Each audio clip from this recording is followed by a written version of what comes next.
ধান ধান হলো পোয়াসি গোত্রের একটি দানা শস্য যার বৈজ্ঞানিক নাম হলো ওরিজা সেন্টিভা। এটি বিশ্বজুড়ে লক্ষ কোটি মানুষের প্রধান খাদ্য এবং এশিয়া ও আফ্রিকার অনেক দেশের জন্য এটি অপরিহার্য ফসল। ধান প্রধানত উষ্ণ জলবায়ুতে চাষ হয় এবং বাংলাদেশের এর তিনটি প্রধান মৌসুম রয়েছে: বোরো, আউশ এবং আমন।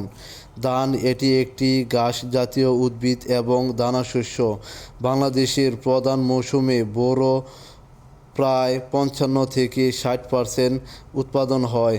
আমন প্রায় 35 থেকে 38% উৎপাদন হয়। আউশ অন্যান্য মৌসুমে প্রচুর পরিমাণ উৎপাদন হয়ে থাকে।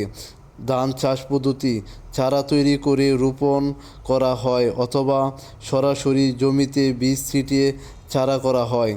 ধান চাষের প্রচুর পরিমাণ পানির প্রয়োজন হয় এবং জমিতে পানি ধরে রাখার জন্য সাধারণত নল বা আইল তৈরি করা হয়।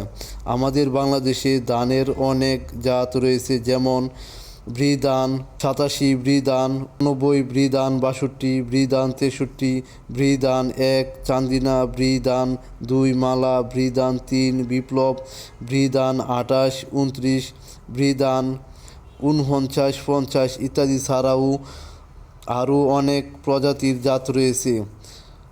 ধানের প্রধান উপকারী দিক হলো এটি প্রধানত খাদ্যশস্য এবং বিভিন্ন ধরনের খাবার তৈরি উপকরণ।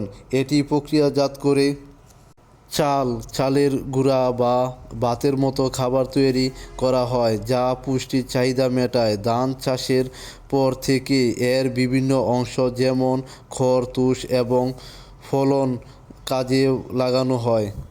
ধান বা চালের রয়েছে প্রচুর পরিমাণ পুষ্টি, যেমন কার্বোহাইড্রেট, ভিটামিন ও খনিজ পদার্থের একটি ভালো উৎস।